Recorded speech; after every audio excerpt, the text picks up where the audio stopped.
சற்று முன் கிடைக்கப்பெற்ற மிக மிக முக்கியமான செய்தி ஒன்று வெளியாகி இருக்கிறது. ஸ்டாலின் அவர்களின் கார் கண்ணாடி உடைப்பு பரபரப்பு.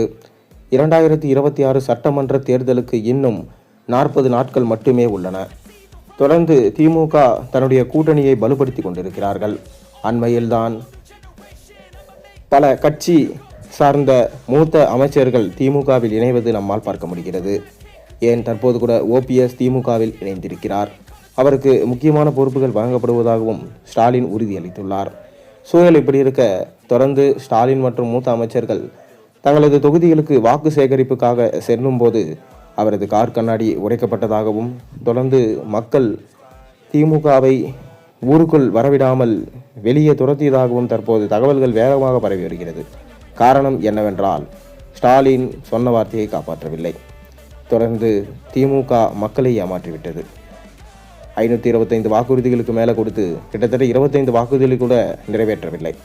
இதனால் தான் மக்கள் அனைவரும் இப்போது விழித்து கொண்டார்கள். மேலும் 4 முனை போட்டி என்பது திமுகவுக்கு பெரும் சவாலாக உள்ளது.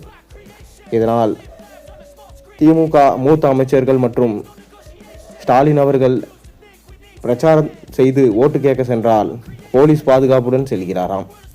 தொடர்ந்து திமுக எதிர்ப்பு வாக்காளர்கள் தற்போது அதிகமாகிவிட்டார்கள். மேலும் திமுக ஊழல் அரசுதான், அதற்கு சாட்சி KN நேரு விஷயம்தான் என மக்கள் கூறிக்கொண்டு வருகிறார்கள்.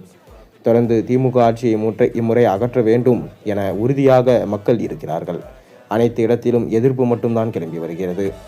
ஒருபுறம் ஸ்டாலின் அவர்கள் என்னதான் 5000 ரூபாய் பணத்தை கொடுத்து வாக்குகளை வாங்க விரும்ப நினைத்தாலும் ஆனால் அது தற்போது நடக்காது. பணத்தை வாங்கிக் கொள்வோம், ஆனால் குறிப்பிட்ட இந்த கட்சிக்கு தான் தங்களது வாக்குகளை செலுத்துவோம் என நேரடியாக கூறிவிட்டார்கள்.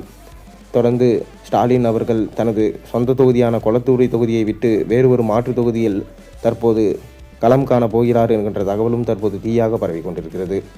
மேலும் SIR மூலம் பல லட்சம் வாக்காளர்களை நீக்கியது ஸ்டாலினுக்கு மாபெரும் அடியை தரும். மேலும் இம்முறை தேர்தல் என்பது சென்ற முறை போல இருக்காது. திமுக தோற்பது உறுதி. அவ்வாறு திமுக தோற்றால் அதன் சகாப்தமே முடிந்துவிடும். 15 ஆண்டு காலத்திற்கு திமுக இல்லாமல் போய்விடும் என்கின்ற அரசியல் கணக்கும் தற்போது போடப்பட்டுள்ளது. மேலும் அதிமுக NDA கூட்டணி வலுவாக உள்ளது. திமுகவிலிருந்து காங்கிரஸ் பிரிந்து செல்ல போகிறது என்கின்ற பேச்சுகளும் தற்போது பலமாக இருந்துள்ளது. தொடர்ந்து இனி ஸ்டாலின் அவர்களை மக்கள் விரட்டி அடிப்பதுதான் சரி என்கின்ற விஷயம் தற்போது பரவலாக சமூக வலைதளங்களில் பேசப்பட்டு வருகிறது. நீங்கள் என்ன நினைக்கிறீங்க? உங்கள் கருத்துக்களை மறக்காமல் கீழே கமெண்டின் வாயிலாக தெரிவிங்க.